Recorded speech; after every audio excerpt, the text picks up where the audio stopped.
প্রায় ১৭ বছর আগে টি-২০ বিশ্বকাপের উদ্বোধনী আসরে সুপার ৮-এ খেলেছিল বাংলাদেশ। এরপর পেরিয়েছে ৭টি আসর।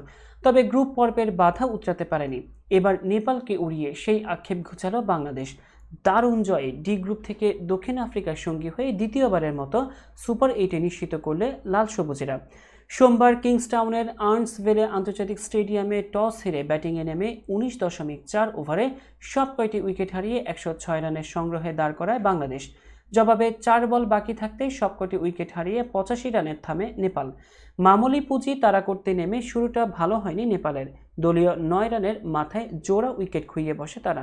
৮ বলে ৪ রানে কুশল এবং রানের খাতা খোলার আগেই ফেরেন অনিল শাহ।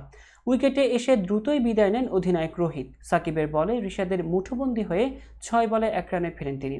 এরপর আঘাত হানেন মুস্তাফিজ। দলীয় ২৪ রানের মাথায় ১৪ বলে ১৭ রানে থাকা আসিফকে ফেরান কাটার মাস্টার।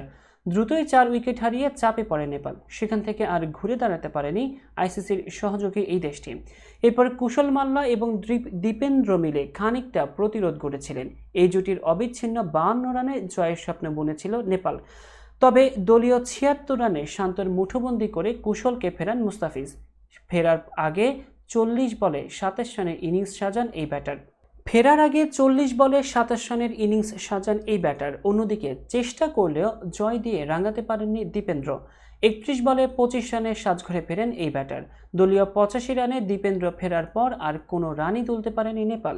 বিপরীতে ৪ বল বাকি থাকতেই গুটিয়ে গেছে তাদের ব্যাটিং লাইন আপ।